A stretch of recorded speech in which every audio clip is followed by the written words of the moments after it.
Gibran tak berhak mengikuti kontestasi pemilu 2024 karena masuk gelanggang dengan aturan main yang telah diakali bapak dan pamannya. Sebagai kepala negara, Jokowi tak selayaknya mengacak-ngacak pemilu, mekanisme demokratis sebuah negara untuk menyaring pemimpin.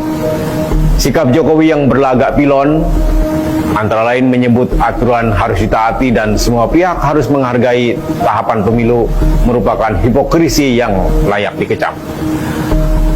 Prabowo Subianto yang manut pada skenario Jokowi membuktikan ia bukan seorang negarawan, melainkan hanya pemburu kekuasaan. Majalah ini pada 2013 pernah menyebut Prabowo sebagai produk gagal reformasi. Ia jenderal tentara yang menjadi bagian mesin kekuasaan Orde Baru.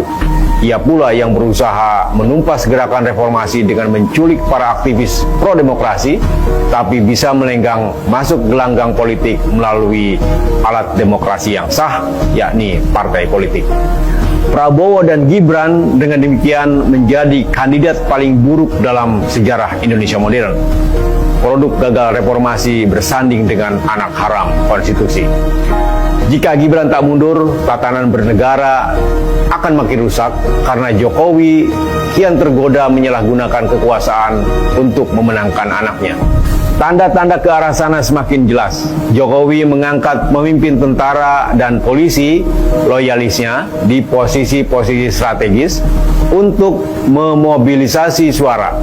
Ia mengganti mayoritas kepala daerah dengan penjabat sementara lewat mekanisme pelaksana tugas menunggu pemilihan kepala daerah serentak pada November tahun depan. Tentara, polisi, dan birokrasi adalah senjata ampuh menggiring massa dan opini publik agar memilih anaknya. Demokrasi tak sekedar memenangi pemilihan. Demokrasi adalah sistem politik untuk menjaring pemimpin lewat mekanisme yang fair dan transparan. Prabowo dan Gibran jelas diuntungkan dibanding dua kandidat lain karena didukung Presiden Jokowi.